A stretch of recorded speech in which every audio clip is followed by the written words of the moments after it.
Ya hay alguien que está indicando que está en sintonía total. Sí, saludos para María Fernanda. Entonces yo quería ir poniendo en contexto, por ejemplo, em, regañar, golpear, intimidar, limitar, gritar. Esas son cosas muy comunes que los adultos hacemos con los niños. Por lo menos en mi tiempo eso era lo normal. De niño no teníamos otra opción que dejarnos llevar porque no habían otras de estas cosas. ¿Sí? Entonces, cuando estuve compartiendo estos temas con algunos amigos, me decían, ¿qué es eso del siglo XXI? Entonces, ya ahora sí vamos a comenzar. Vuelvo de nuevo a dar nuestra bienvenida a nuestra invitada de hoy. Nuestra invitada es María Aide, ¿sí?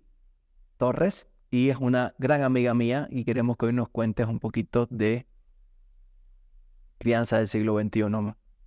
Muchas gracias, Doc, por la invitación y bueno, creo que este tema es muy hermoso de abordarlo, entonces me alegra que me haya invitado para poder compartir un poco de lo que he ido aprendiendo en este tiempo, y no solo como profesional de la salud, sino también como mamá.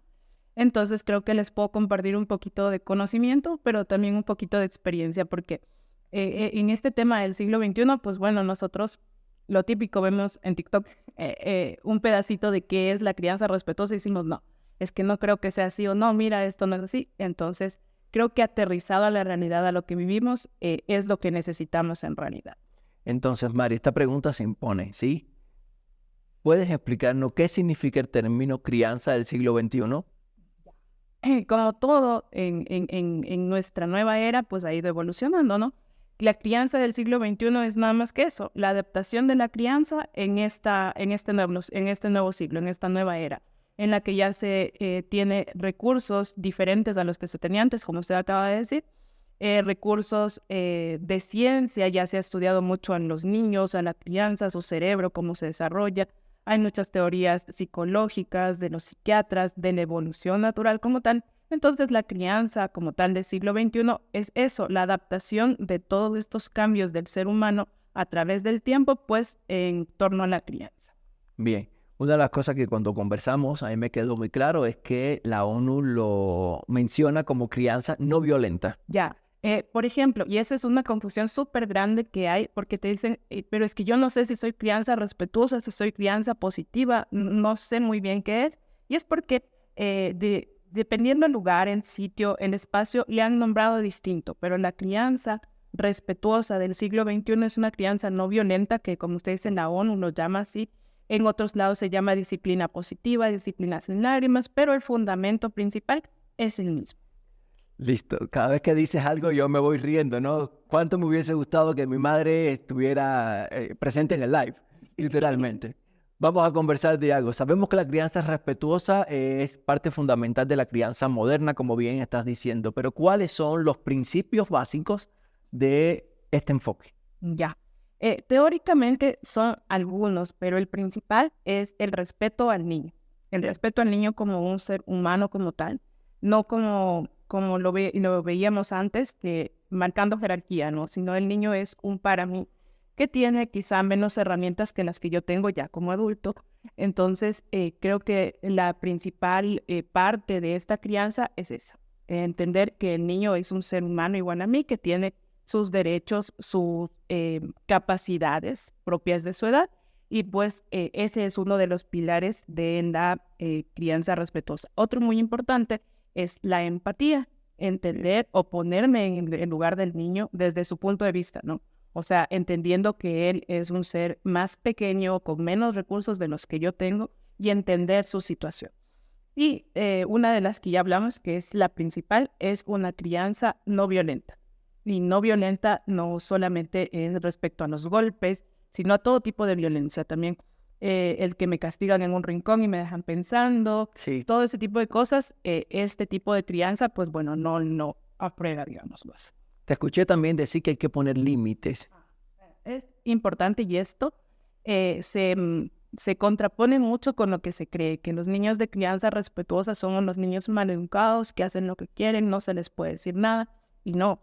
La crianza respetuosa, cuando se practica adecuadamente, marca mucho límite, porque el niño, como decía al inicio, está creciendo y tiene menos herramientas que yo, herramientas que todos necesitamos, ¿no? Porque todos sabemos que el semáforo en verde lo paso y en rojo me espera, entonces es un límite mundial. Ya. Marcarle el límite claro, no decirle, no, es que si está en verde tú miras si vas o no vas. No, el límite es claro. Si está en rojo, tú no pasas. Entonces, en la crianza respetuosa, marcamos el límite claro. Bien. Otra de las cosas para aterrizar estos ejemplos que me estás poniendo, por ejemplo, cuando uno dice, yo no golpeo a mi hijo, yo tengo una crianza respetuosa. Ya.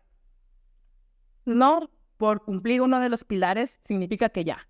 Bien. Dale. Como decía, no lo golpeo, pero así le castigo, le dejo de hablar. Le digo, no, es que mira, tú no te comiste la comida, entonces no te voy a hablar porque ya no te quiero. Ya. Eso tampoco es ser respetuoso. No lo golpeé, no lo ignoré, pero lo traté mal. Violenté su emoción. ¿Ya? Entonces, eso es parte principal de entender que la crianza respetuosa es un conjunto de cosas.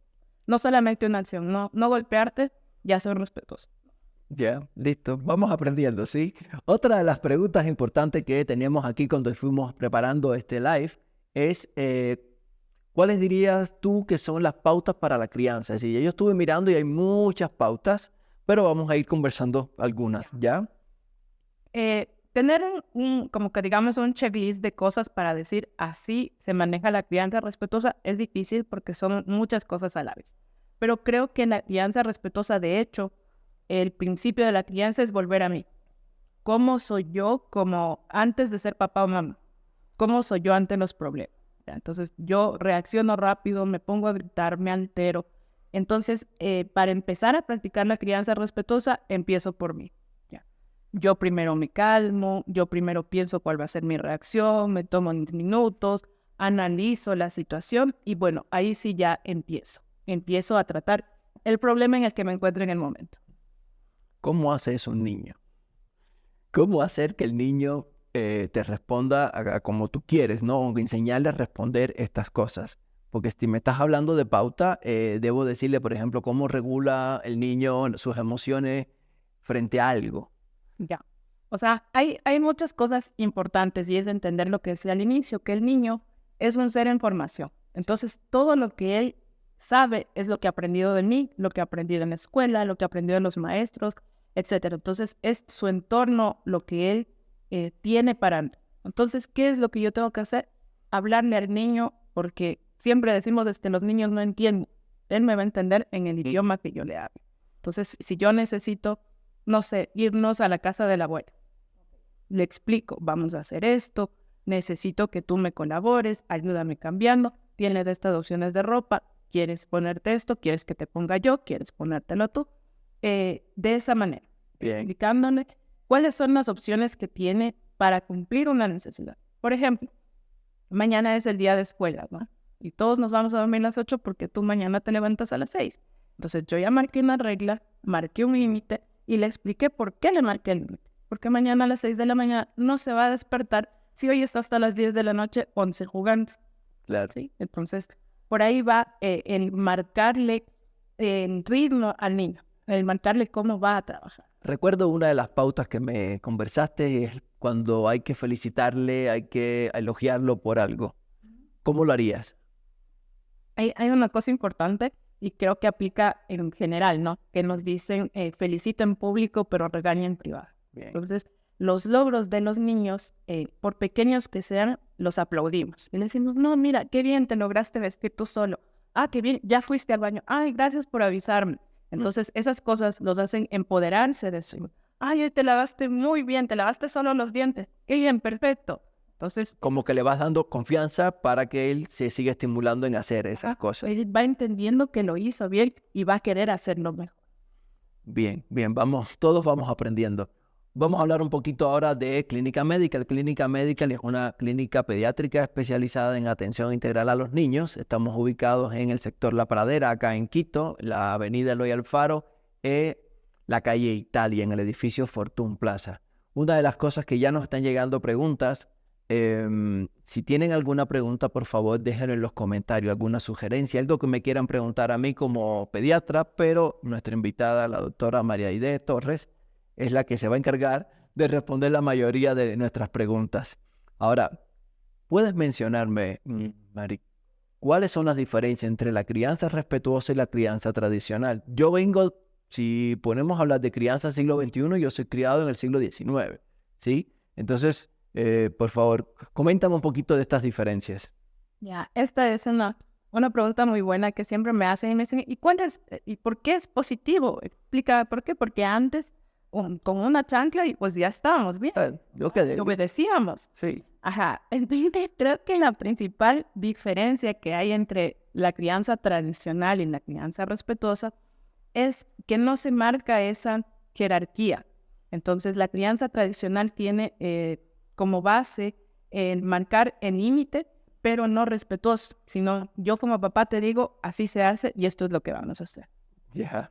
Entonces, en la crianza respetuosa, más bien lo que se busca es empatizar con el niño, es entender desde su punto de vista por qué sí, por qué no, llegar a acuerdos y basado en eso poder tomar una decisión. Entonces, esa es una de las principales formas de diferenciarlas, porque si bien las dos marcan límites, las dos son estrictas, digámoslo así, pero la principal es que la crianza respetuosa, que también le dicen crianza democrática, marca el límite de manera distinta. Listo. Cuando me hablabas de esto, me hablábamos de toda crianza debe ser respetada, ¿sí? Es decir, tampoco alguien que no lleve una o no lleve la otra, lo vamos a juzgar. No somos quien para estar juzgando es quién lo hace bien o quién lo hace mal. Lo que sí hay que tener claro es que buscamos siempre mejorar el modelo de crianza, cómo mismo avanza conforme el mundo, ¿no? Si el mundo va hacia una dirección, no tienes que ir retrógrado, tienes que ir adaptándote a las nuevas situaciones que nos traes. ¿Quieres ponernos algunos ejemplos de esto? Justamente el ejemplo de la chancla que yo decía al inicio, porque en el mundo moderno nos va exigiendo otras cosas, ¿no? Entonces, anclado a eso, pues sería mal de nuestra parte como sociedad que quisiéramos tener o vivir en ese mismo siglo anterior, en ese mismo siglo en el que se marcaba distinta las cosas, ¿no? Entonces, creo que el poder marcar el límite distinto con el niño, como decía al inicio, antes nos daban un chanclazo, nos daban un grito, no, dice, yo tengo amigos que dicen, no, a mí mi papá solo me regresa a ver y ya yo sé que eso está mal. Ajá, pero entonces tú le tienes miedo a tu papá. Claro. O le tienes confianza. Entonces aquí, cuando yo converso con mis pacientes en mis asesorías, yo les pregunto, ¿qué es lo que tú quieres que tu hijo vea de ti? ¿Y qué es lo que tú quieres que tu hijo sea después? Ya, entonces, si tú quieres que tu hijo te tenga miedo, tu hija te tenga miedo, está bien. Enséñale que con los gritos así funciona. Claro. Pero si por el contrario quieres que sea una persona más empática, que te entienda más, pues bueno, entonces dialoguemos y conversemos. Es por eso que, como usted dice, ninguna crianza se juzga porque cada realidad es distinta. Simplemente los conocimientos y el mundo va avanzando y pues se van presentando de manera distinta y pues ya cada familia, acorde a su entorno y demás, pues decide cómo llevar. Claro, una de las cosas que más yo recuerdo cuando yo era pequeñito, yo de pequeño no tenía un buen comportamiento social, vamos a decir así. Era hiperkinético, me movía mucho, nunca estaba quieto en clase, tenía ciertas cosas a favor también, era buen estudiante, pero todo lo de comportamiento era malo. Y recuerdo que me río porque pasaba un señor que gritaba, que vendía, era como un pregón, vendía, látigo. Y yo hacía todo lo posible porque mi mamá no escuchara aquello, ¿no? Porque el señor vendía látigo, ¿te imaginas? Y mi mamá, obvio, viene de otro modelo y uno látigo. No, yo hacía ruido, me movía, hacía algo para que cuando pasaba el señor yo no tener que escuchar estas cosas, ¿no? Mi madre, porque eran otros tiempos, repito, otros tiempos. Después vino otra, recuerdo que mamá me miraba y había una frase célebre que era coro, siempre me dijo coro o rayo, me decían rayo cuando me portaba mal, me decía coro, no te luzcas. A partir de ahí ya yo sabía que había un límite, ese era el límite que se había puesto ya a base de todas las costumbres que habían en esos años 80. Ahora, te pregunto, ¿cómo poner límites ahora con este modelo, ¿no?, de crianza del siglo XXI, perdón? Poner límites nunca es sencillo. Nunca es sencillo poner un límite, pero como mencionaba al principio y bueno, hemos venido conversando, el niño lo que conoce es lo que yo le digo. ¿Ya? Entonces, el límite obviamente lo voy a marcar yo en función de sus necesidades. Entonces, el límite tiene que ser o tiene que tener algunas características. Primero, ser empático con la situación del niño. Tiene que tener, ser respetado por todos. El límite tenemos que estar de acuerdo si estamos criando papá y mamá o mamá y un entorno, pues todos tenemos que estar claros en el límite para que el límite no, digámoslo así, no nos juegue en contra y se vuelva un chantaje, que bueno, les puedo explicar despuesito cómo es un chantaje. Entonces el límite me juega a mí en contra. El límite tiene que estar completamente claro y no dar opciones a dudas. El límite yo lo marco cuando estoy seguro o segura de que es. Por ejemplo, no se puede saltar en la cama. Y eso es un límite que no se puede romper porque tú te vas a lastimar. Entonces, el límite forma el cuidado del niño. Bien. Tú no puedes meter los dedos en el enchufe porque te electrocutas. Ese es un límite claro. No da opción a duda. Y también se tiene que tener claro que no se marca un límite cuando puede ser variable. Porque le doy al niño la opción de que en su cerebro diga, hago o no hago. Y si hago, que me dan. Y si no hago, que me dan. Por ejemplo, antes de comer, del almuerzo no se come dulces. Ajá, pero ¿y por qué? Y si un día sí le doy y le digo, ya, ¿sabes qué? Cómete el dulce. Claro, va a decir, bueno, hay días que sí, días que no. Por ejemplo, que estemos saltando en la cama para el juego y un día jugamos a saltar en la cama. Exacto. Si decimos que no, ya saben, es no. Un límite, perdón. Sí. Claro, todos nos vamos a dormir a las 7 de la noche. O no hay pantallas desde las 7 de la noche porque a las 8 dormimos. Bien. Ajá. Pero un día hay fútbol. Ajá. Entonces, no, hoy hay fútbol que demos. Claro. ¿Ya? Entonces, y el límite... Hay fútbol, está jugando la selección. Claro. Entonces, el límite lo marco en función de eso, de las necesidades del niño y también de cuidar su integridad como tal. Como mencionaba hace rato el tema del semáforo en los adultos, en el niño también tengo que cuidar su integridad al marcar un límite. Claro, una de las cosas que me llama la atención ahora que me vas diciendo esto de los límites, que sean rutinas que se cumplan, ya decimos todos los días a las 7 de la noche dormir, o dormir no pantallas, bueno, todos los días no puede, un día sí, días no, en casa de la abuelita sí, porque las abuelitas siempre son más consentidores, ¿no?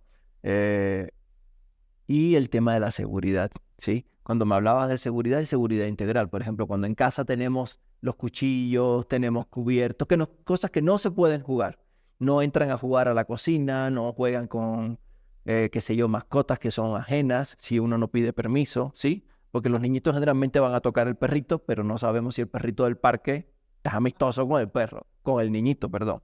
Entonces, cuéntame un poquito más de estos ejemplos, porque al final los que nos ven, lo que más quieren saber es cómo poder aplicar este tipo de crianza en su casa o en el modelo familiar que tienen.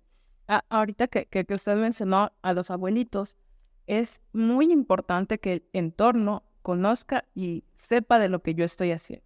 Ya, yo, una frase o algo que usted mencionó al inicio, y es que ellos fueron criados en otra época. Entonces, por ende, nuestros papás y nuestro entorno quizá tienen otras ideas de lo que es la crianza. Y si es que yo personalmente estudié, dije, no, yo quiero que con mi familia la crianza que funcione sea la crianza respetuosa. Entonces tengo que compartirlo con mi familia. Mi familia tiene que estar clara de lo que estoy haciendo. Y de acuerdo con lo que están, con la decisión que tomaron como núcleo familiar. Si mamá y papá deciden criar así. Pero el entorno puede no estar de acuerdo. Claro, pero tiene que respetar la decisión. Tienen que respetar la decisión. Exacto. Creo que lograr marcar el límite empieza por nosotros, ¿no? Entonces, nosotros papá y mamá, decidimos lo que mencionábamos, la rutina de la noche. Empieza a las 7, nadie tiene pantalla. Todos nos lavamos los dientes, todos nos ponemos pijama y no hay opción de. Ahora, ¿qué pasa con los límites? Hay límites que se pueden quebrantar en torno a una situación.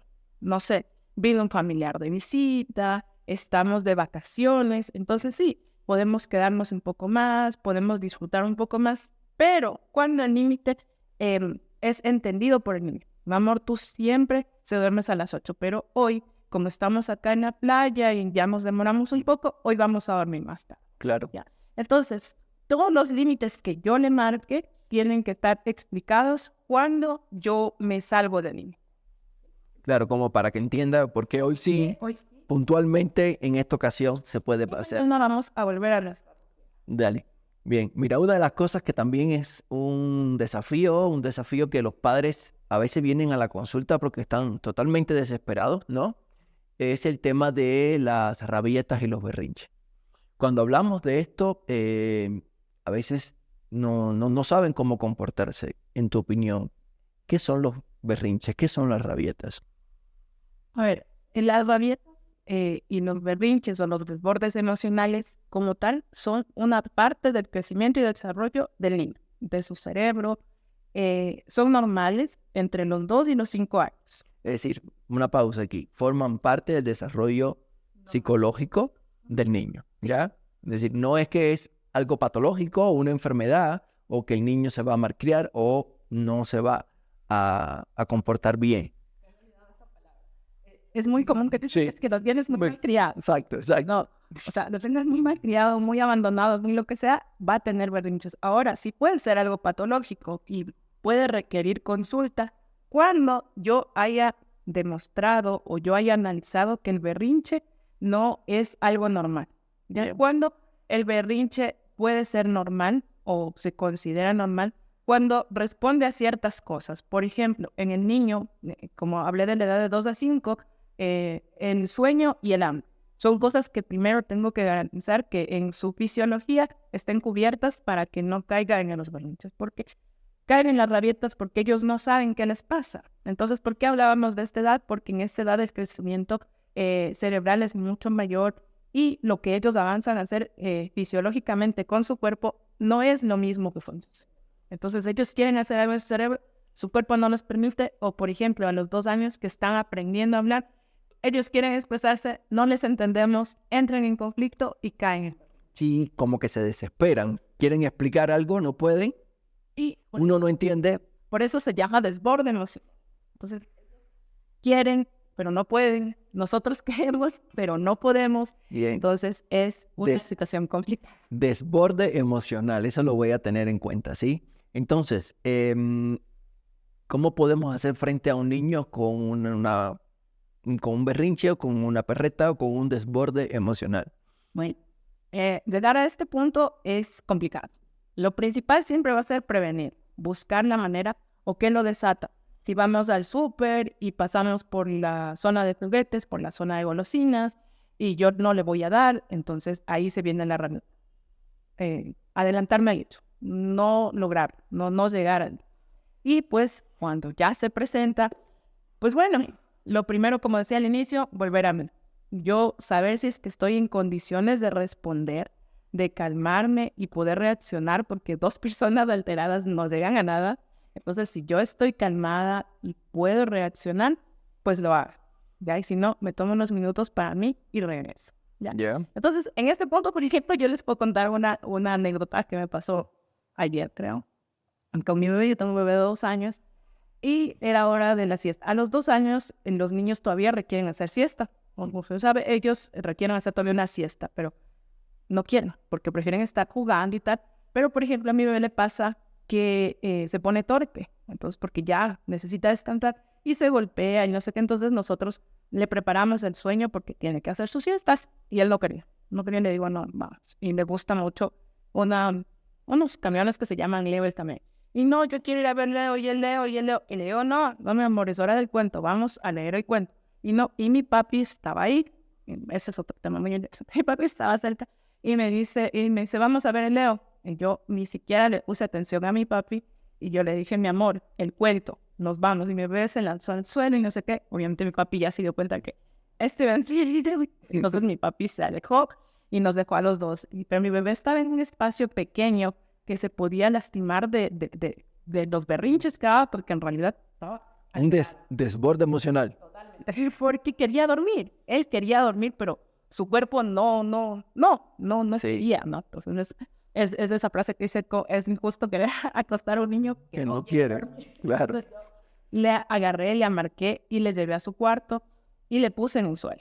Ahí donde sabía que estaba seguro que no se iba a lastimar. Y pues él seguía Desbordado. Y yo le saqué las medias, le empecé a hacer masajitos en los pies. Le dije, a ver, mi amor, vamos a leer el cuento. Y él seguía, no, leo, no. Y creo que al sentirme calmada y así, pues fue bajando las revoluciones. Y me dijo, sí, quiero cuento. Y le dije, trae el cuento, mi amor. Pero un rato le dije, mi amor, ¿quieres que te abrace? Me dijo, no quiero abrazos, no me gustan los abrazos, no me gusta mi mamá. Y yo seguía haciéndole masajitos y tal. Y después me dijo, mamá, sí quiero el cuento. Le dije, tráele el cuento. Me trajo el cuento, me trajo la comida y bueno. Bien, una cosa importante que dijiste. Muchos padres a veces cuando van a poner los límites y el niño obvio no lo dice dentro del desborde emocional, pero también lo dice sin la conciencia que esto puede traer consigo, ¿no? Pueden decirte, eres una mala mamá, no te quiero a ti, quiero más a mi papá, quiero más al abuelo, porque el abuelo lo va a consentir. O son los peores padres del mundo. Se escuchan cualquier cosa porque están en pleno desborde emocional. Entonces, frente a estas cosas, ya como voy entendiendo, yo también voy entendiendo, ¿sí? Mantener la calma, explicarle lo más pausado posible. Tú tuviste el mecanismo de los masajitos en los pies, que hacen que tener en cuenta también. Esto va tranquilizando un poquito al bebé y no desbordarse uno. Porque si uno se desborda y van a ser dos desbordados emocionalmente, uno más pequeño, uno más grande, creo que el conflicto va a llegar un poquito a mayores, ¿verdad? Y ahí una pausa, y es que a mí me salió fácil ya, Sí. pero a veces el berrinche es mucho mayor. Y a mí me ha pasado con mi esposo que nos toca hacer postre. Claro.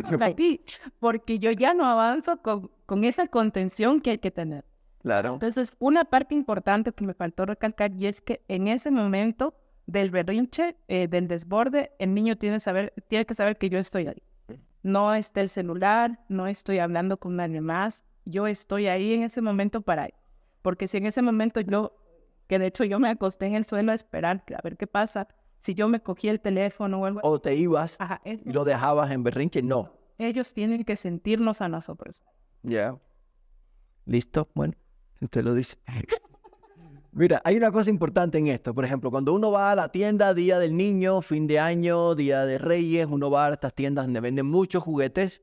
Generalmente los juguetes más grandes, ya yo sé por qué, pero te los ponen debajo, a la altura del niñito de 2 años, ¿no? Ves el dragón, ves el robot, ves el jueguito de cocina y ahí sí hay berrinche. A veces yo he entrado a la tienda, no sé si les ha pasado a otros y en darte 2, 3 vueltecitas, ves 4 o 5 berrinchosos, desborde emocional y ves padres que no saben qué hacer porque al final no tienen, yo no sé si es el carácter o es el entrenamiento, porque hay que entrenarse para esto y al final ceden. Es decir, el niñito sale de la tienda con el juguete, con el robot, con el Godzilla o el dinosaurio, vienen hasta con bicicleta, sale, ¿sí? Pero una cosa que siempre digo, ¿no? Si el niño logra el objetivo a través del berrinche, es un patrón que va a poder seguir. Imagínense que me pueda comprar un Mercedes-Benz y empieza a llorar y me lo compre. Me pasaría el día llorando, ¿no? Entonces, eso es lo que yo quiero que se lleven como consejo, como moraleja de esto. Si vas a poner límites, estos límites hay que saber hasta dónde ceder o no.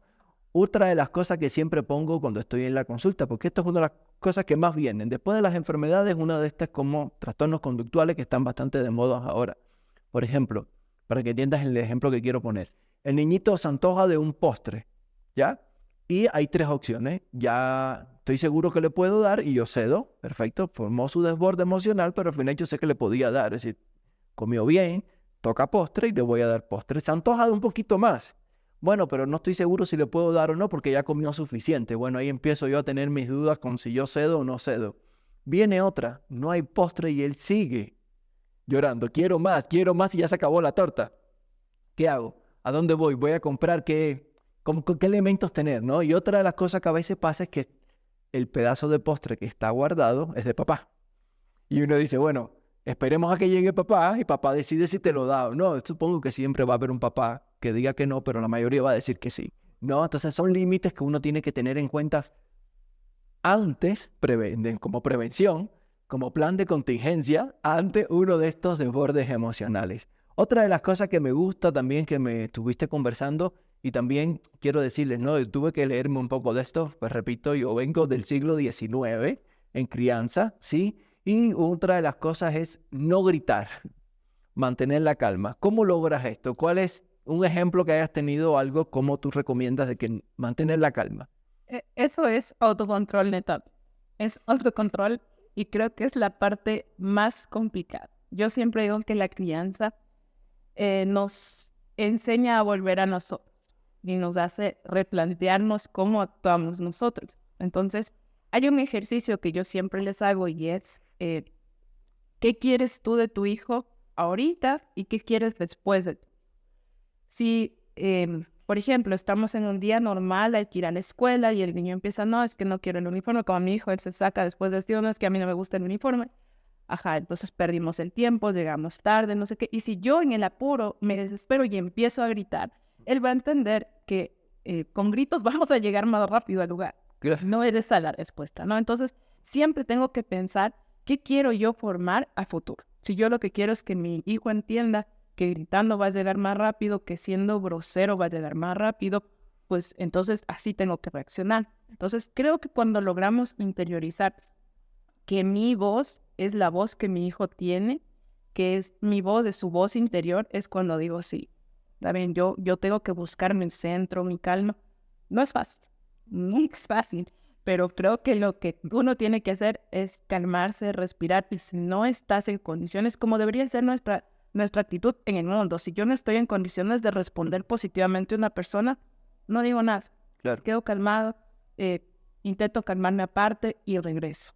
Sí, mira, esto de la contención del desborde emocional es algo que sí me gustó aprender y me gustaría que también los que nos están escuchando, si tienen algún tipo de pregunta, nos escriban, nos dejen su comentario, porque sí es un problema. Por ejemplo, se ve mucho, cada vez menos, pero se ve todavía que el niño le pega a otro y viene el papá o mamá y le pega al niño para que deje de pegar, ¿sí? Entonces, como que hay una contradicción en lo que hacen unos y lo que hacen los otros. Entonces, estas contenciones a veces se nos van a nosotros de nuestro alcance, ¿no? Otra de las cosas que íbamos conversando sobre la crianza del siglo XXI es, menciona la autonomía del niño. Entonces, ¿cómo podemos fomentar la autonomía y la toma de decisiones en nuestros hijos desde edades muy tempranitas? Porque estamos hablando que tu bebé tiene 2 años. ¿Cómo tú haces con tu bebé para que esto se fomente?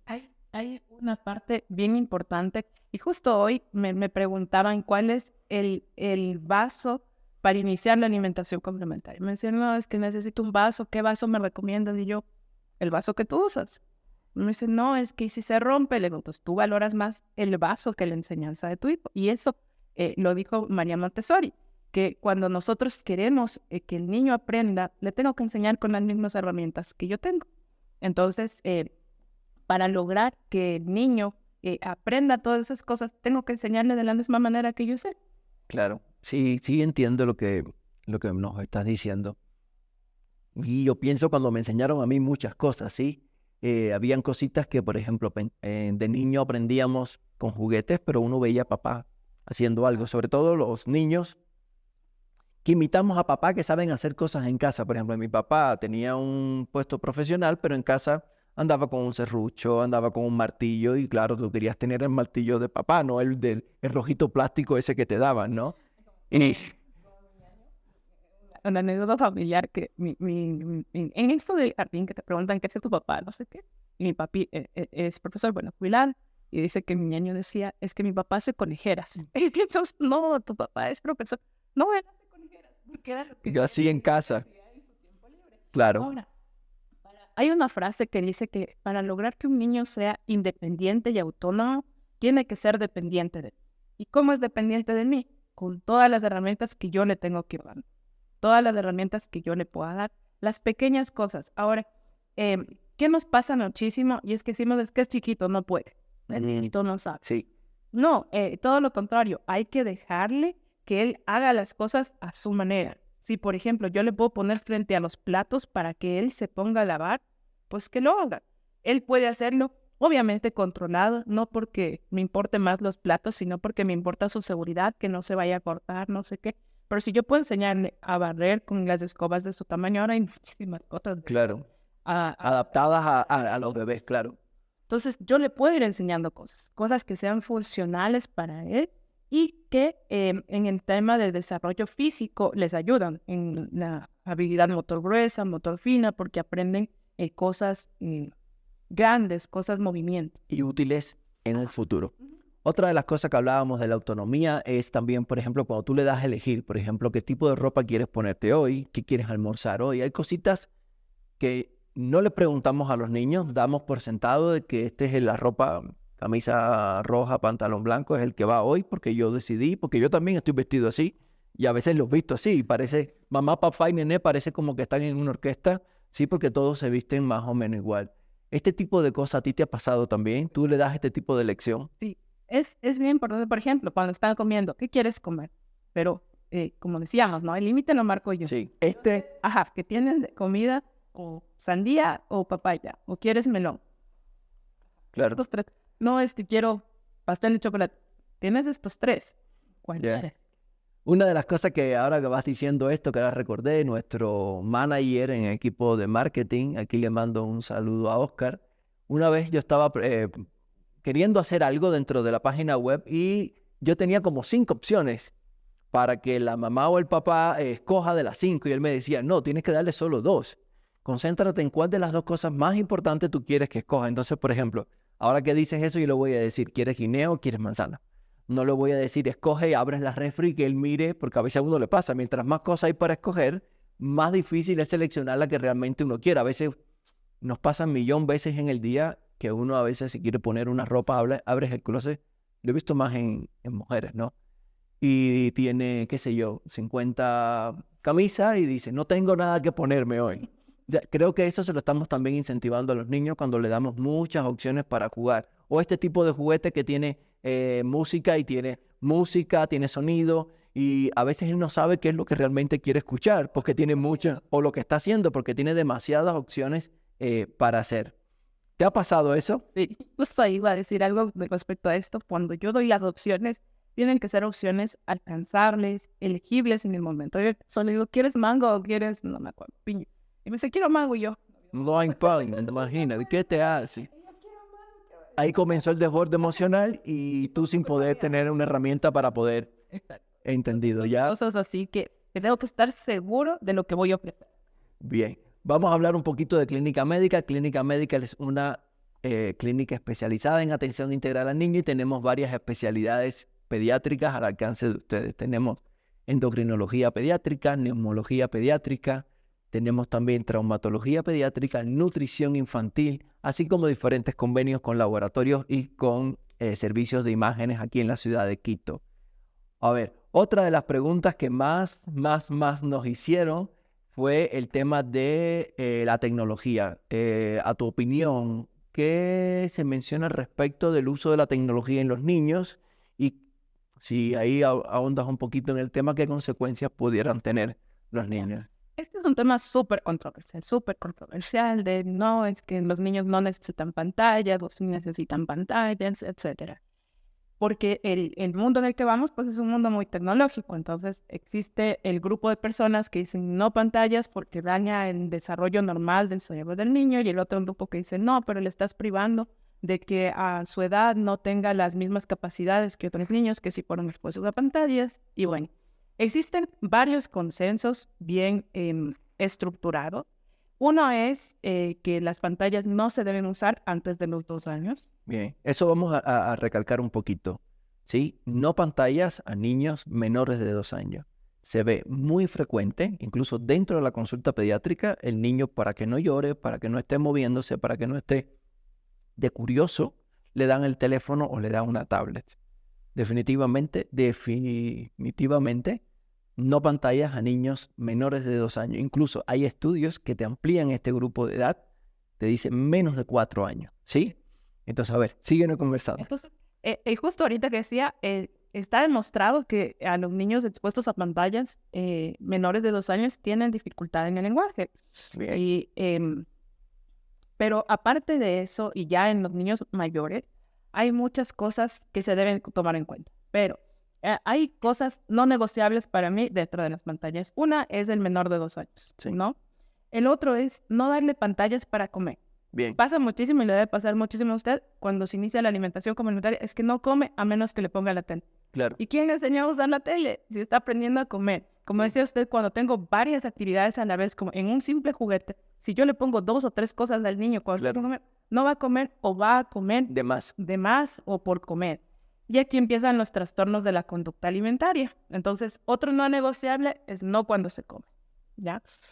Otro no negociable en las pantallas es para calmar una emoción. Usted se está está llorando, sí, tome el teléfono. Tome. No, hay que llegar a la causa de por qué está así, por qué está en el desborde, qué pasó, no sé qué. Entonces, el teléfono no va a solucionar eso. Y no solamente ahorita, ¿no? En los niños pequeños, también vamos hablando de los más grandes, ya en los adolescentes, que pasa solo en el teléfono y no sé qué, solo en la tablet. No, o sea, tiene que tener un control. Y justo en estos días leía un estudio que decía, es que el problema real no son las pantallas, somos la sociedad como tal. Que le entregamos la pantalla porque estoy cansada y no quiero acompañarte al parque, porque no quiero ir al fútbol contigo, porque no quiero hacer una manualidad contigo. Entonces, es la verdadera causa de que las pantallas jueguen en contra mí. Porque uno se encuentra por ahí, gente, no, es que mi hijo a los 2 años por las pantallas sabía hablar, sabía el abecedario, sabía... Ajá, puede ser. Sí, pero no es el frecuente. Pero no es el frecuente. Mira, una de las cosas que más nos sucede como pediatra, estadísticamente hablando, en nuestra clínica, la tercera causa de consulta con el pediatra es trastornos de conducta y retraso en el desarrollo del lenguaje. Esto es algo muy frecuente, cada vez está más demostrado que las pantallas están afectando el desarrollo social y cognitivo de estos niños, ¿sí? Ya hay estudios serios, de hecho nos compartimos uno, donde te demuestran que casi el 80% de los niños menores de 2 años ya han tenido contacto con alguna pantalla, independientemente del nivel sociocultural de donde estemos hablando. No es que el hijo de uno sí, el hijo de otros no, todos. Como promedio hay un 80% que tocan ya pantalla antes de los 2 años. Otra que está demostrado es que retrasa el desarrollo del lenguaje. Evidentemente el niñito, en vez de estar interactuando con la sociedad, interactuando, preguntando, ¿se acuerdan los por qué? ¿Por qué? ¿Por qué? Bueno, el niñito ya no dice por qué, el niñito está en su tablet viendo un perrito saltarlo, aplastando bolitas rojas porque sabe que los colores son diferentes, solo por eso. Otra de las cosas que se ha visto también es que disminuye el coeficiente intelectual del niño para su edad. Es decir, yo comparo 2 niños, uno de 4 años que nunca ha tocado teléfono y otro de 4 años que sí ha tocado bastante el teléfono y van a tener ciertos retrasos. Siempre es mucho más llevadero para el niño, mucho más tranquilo para desarrollar el lenguaje, leer libros, conversar. Por ejemplo, hoy le lees un cuento al niño antes de dormir, no me acuerdo cuál es el libro que me dijiste que le leían al niño, ¿sí? Pero después le haces preguntas y le dices, por ejemplo, los 3 chanchitos, ¿sí? Que es un ejemplo que yo siempre pongo, los 3 chanchitos, y al otro día le pregunto cómo se llama el chanchito 1. Nadie sabe cómo son los 3 cerditos en otros países, ¿sí? Pero no tienen nombre. Pero tú le puedes poner un nombre, te dice, bueno, el chanchito 1 o el cerdito 1 se llama Fito y mañana tú le preguntas cómo era la casa de Fito, cómo hacía, y esto hace que el niño tenga la necesidad de expresarse y tener la obligación de responder. También hay una parte importante en el tema de las pantallas y es que los niños están recién, o los menores de 2 años, saliendo a la realidad, digámoslo así, o conociendo la realidad. Entonces, él me conoce a mí, le conoce a la persona en 3D, digámoslo así, le conoce así, y ve en la pantalla plana. Entonces, le crea distorsión de la realidad. El niño dice, pero, o sea, ahí la manzana me estaba hablando, y aquí la manzana la como. Claro. Entonces, le crea una distorsión de la realidad, y por eso es importante vigilar qué son los programas que ellos ven después de cuando yo ya le pongo pantallas, ¿sí? Siempre la recomendación va a ser, no, si es que puedo alejarle de los 2 años, si es que puedo disminuir el tiempo de exposición, pues lo hago. Esa siempre va a ser la recomendación. Y en las puntualizaciones que dijimos, no en la comida, no para calmar una emoción. Mari, ha llegado el momento de las preguntas, ¿sí? Aquí tenemos varias preguntas. Mira, la primera pregunta es de María Fernanda Freire. María Fernanda nos pregunta qué tal el uso de muñequitos de apego en los bebés, ¿sí? Y si son recomendados y cuáles pudiéramos recomendar. Los muñecos de apego siempre entran en debate, ¿no? Porque dicen es que le crea una falsa sensación de seguridad, es que no sé qué. Yo en realidad sí lo recomiendo, pero con ciertas especificaciones. No cuando es recién nacido, porque puede ser un objeto producto de asfixia, que puede producir asfixia en el niño. Entonces yo siempre lo recomiendo introducir luego de los 6 meses, que ya el niño puede voltearse, que ya el objeto no puede ser pesado, que el objeto no sé qué. y tiene que ser un peluche o un objeto de apego acorde al niño.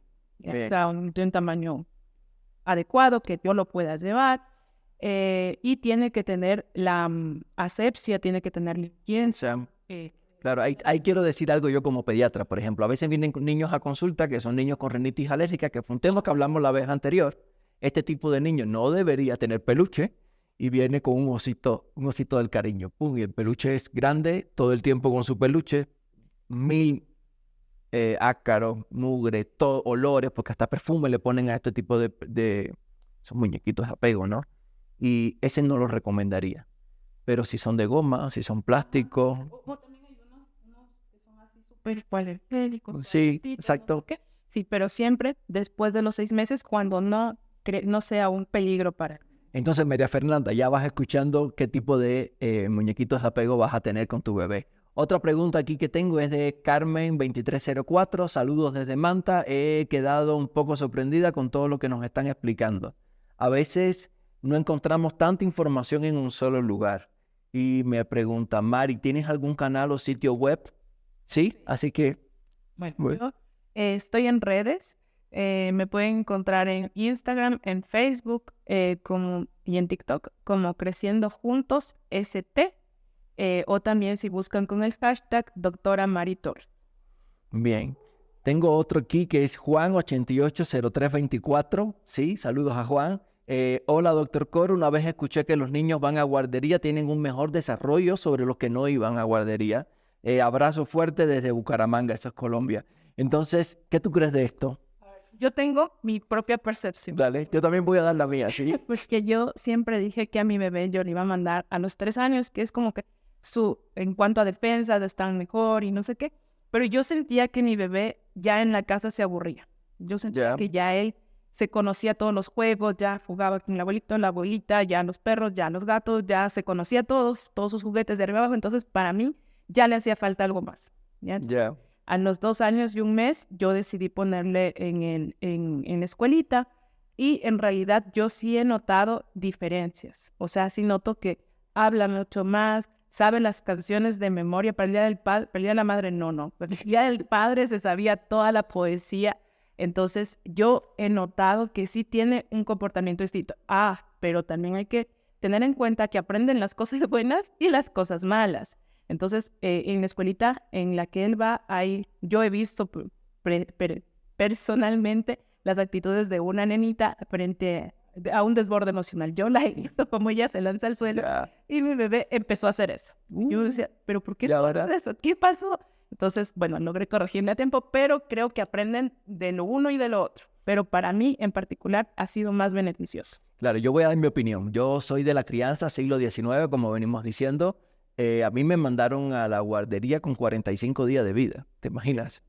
Nada, en ese entonces, año 80, te daban a tomar jugo de naranja a los 45 días de vida. Si sobrevives a ese evento, listo para ir a la guardería. Si en la guardería te daban leche, te cambiaban pañal, te bañaban. Bueno, ¿qué pasó? Que creo que caminé a los 3 meses, algo así, porque ya no era igual. Imagínense, era algo que era de locos, ¿no? Entonces, no sé en mi caso, porque no recuerdo, evidentemente, pero sí tengo una experiencia como pediatra. Niños que van a guardería son mucho más sociables, son más alegres los que van a guardería que los que están en casa. Juegan con otros niños, comparten más las cosas, comen solitos, se visten solos, logran bañarse solos, ¿sí? Se saben los nombres de sus compañeritos. En cambio, en casa, mamá, papá, se quedaron en mamá y papá, no hay nombres a decir o mucho contacto con otro tipo de niños. Sobre todo con el ritmo de vida de hoy, que es difícil ir al parque 1 hora, sí, es difícil tener un contacto con otros tipos de personas más allá del ámbito familiar. Te voy a hacer otra pregunta que tengo acá en aras del tiempo, porque esto es por tiempo también, Mari. Macías M. Un saludo, doctor Codo, y su invitada de hoy. Estaba tan bueno el tema que me traje a mi mamá y a mi hermana para escuchar el programa. Tenemos una pregunta. ¿Qué tiempo en pantalla pueden estar los niños y desde qué edad podemos darle el celular? Vamos a hacer un resumito pequeño de esto, ¿sí? Dale. El tiempo en pantalla en menores de 2 años, ninguno. Y hasta los 5 años yo no recomiendo más de 30 minutos. 30 minutos en el día, no por exposición. Bien, te tengo varias preguntas aquí porque estas van llegando en último, ¿no? El tema de la crianza respetuosa, ¿se debe seguir obligatoriamente el camino o el modelo de crianza de Montessori? Bueno, ahí te voy a dar la palabra a ti también, pero yo creo que no, que hay muchos caminos, cada familia es individual, cada niño es individual y el camino lo ponemos nosotros como familia, la decisión que tengamos. Si quieres ponerle algo más, ahí te doy la palabra. Totalmente de acuerdo. Y aparte existen muchas vertientes, muchas formas de obtener información. Yo creo que la principal es el eslogan que es de la ONU, una crianza sin violencia. Listo. Otra pregunta que también me la leo, me doy vuelta en la cabeza y me da mucha risa, ¿no? Una mascota incentiva la responsabilidad en los niños. Te voy a poner un ejemplo real. Hace 2 viernes atrás, con una de nuestras invitadas, estuvimos conversando. Bueno, la niña se antojó de tener unos conejos, ¿sí? El deseo de tener los conejos llegó a varios desbordes emocionales porque quería sí o sí tener sus conejos. Y después que tuvo los conejos, más nunca se ocuparon de los conejos y los conejos pasaron a ser responsabilidad de los padres. ¿Crees que una mascota aumenta la responsabilidad de los niños? No, todo lo contrario, o depende de la edad. ¿Ya? En las mascotas, según los estudios, dice que no deberían dársele a un niño menor de 10 años, porque todavía no tiene las capacidades de entender que es una responsabilidad, una vida, porque no estamos hablando de que tiene un juguete, una planta, estamos hablando o viendo a las mascotas como un ser vivo. Claro. ¿Ya? Entonces, a mí me ha pasado mucho, y de hecho conversaba hace poco con una amiga, me decía, yo quería, porque mi esposo quería un perro para que crezca igual con mi bebé. Claro, los dos bonitos, así como en la foto, ¿no? Sí, como en la foto, ¿no? No, él todavía no está listo para tener una mascota. Están los perritos de la casa, ya les agarra, les maltrata y no sé qué, entonces le digo, no. Entonces, y esta amiga me decía, sí, a mí me pasó que yo le compré, y dice, y ese pobre perro, y compramos uno fino, que la lana, que no sé qué, ese pobre perro parecía por diosero, porque ya no teníamos el tiempo para. Entonces, creo yo que, y como les comentaba, antes de los 10 años no es recomendable darles una mascota porque no están claros que es una vida a la que yo estoy cuidando. Claro, una de las cosas que yo me acuerdo ahora que me pasó cuando yo era adolescente, soy old, pero no tan old, ya, yo tuve Tamagotchi. Por ejemplo, los que no saben qué es Tamagotchi, es una cosita chiquitita así, un dispositivo que tenía un bichito que uno tenía que ponerle agua, tenía que ver si estaba enfermo, llevarlo al doctor, limpiar popó, y era como irte incentivando responsabilidades para luego de eso tener mascota. El Tamagotchi mío tenía más vida que Super Mario, ¿ya? Porque se me moría, y al final creo que tuve mascotas un poquito más grandes, ¿sí? Otra de las preguntas que nos están haciendo es ¿cómo tener una crianza respetuosa cuando la familia no lo admite? Creo que sí tocamos este punto en el tema cuando la familia no apoya en el tipo de crianza respetuosa. En pocas palabras, 1 o 2 tips para este tipo de situación. Yo siempre digo que el respeto y la comunicación. Cualquier cosa uno lo logra con esas 2 cosas. Me acerco a mi familia, si son mis papás, y les digo, no, o sea, yo he decidido hacer esto, o hemos decidido con mi esposo hacer esto, necesito que si no me ayudan, no me interfieran. ¿Ya? Entonces, creo que con educación, con respeto y explicando los beneficios que tiene o qué quiero lograr, pueden lograr empatizar con los demás. Porque, como decía el doc, las crianzas anteriores han sido difíciles, duras, han tenido otras experiencias, entonces querer imponer algo es complicado. Pero si lo explico con amor, desde la empatía, creo que sí. Mira, aquí tengo la última pregunta en aras del tiempo, ¿ya? ¿Cómo se le hace entender a un niño de 2 años que no le pega a la hermana de 6? Creo que esto ya lo conversamos también, pero igual un poquito de consejos para este tipo de situación.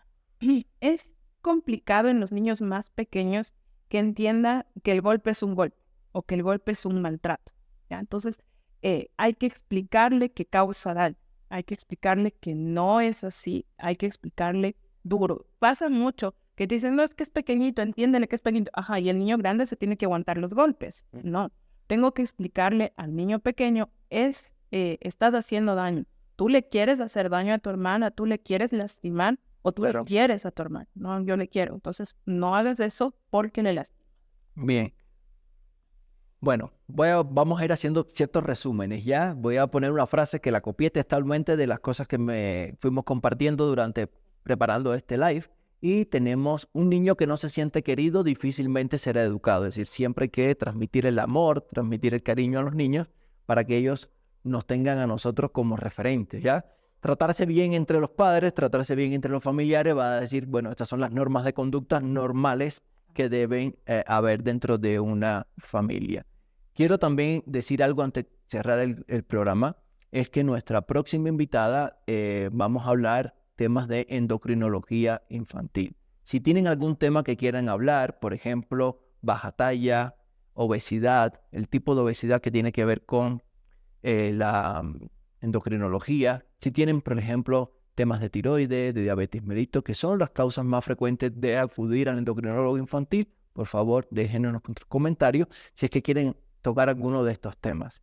Entonces, Mari, para mí ha sido un gusto tenerte acá. Creo que nos fue bastante bien, ¿sí? Y logramos cumplir el objetivo de hablar de todos los temas que teníamos en mente. Si ustedes quieren que vuelva Mari a nuestro programa, por favor, déjenos saber y qué tipo de temas quisieran abordar con ella. Entonces, Mari, antes de terminar y darte la palabra para hacer el cierre, vuelve a decir tus redes, vuelve a decir tu canal, vuelve a decir cómo la gente puede seguirte a ti en redes. Ya, muchas gracias. Yo estoy en Instagram, en Facebook y también estoy en TikTok como Creciendo Juntos ST, o me pueden buscar con el hashtag Doctora Mari Torres. Muy bien. Ahora, para concluir, quiero agradecer al equipo de Blur, ¿sí? Que nos tienen tremenda paciencia, ya que ellos lideran todo lo que hacemos a través de los medios audiovisuales. A Maya en especial, que ha prestado mucha atención al programa de hoy, y a Diego, porque siempre está atento. Entonces, Diego tiene esta pregunta, pero ya veremos cuándo nos los hace. Así que ha sido un placer tenerte acá, Mari, y un gusto tenerlos a todos ustedes en sintonía con este live. Un mate con el Dr. Coro. Hasta luego. Ya.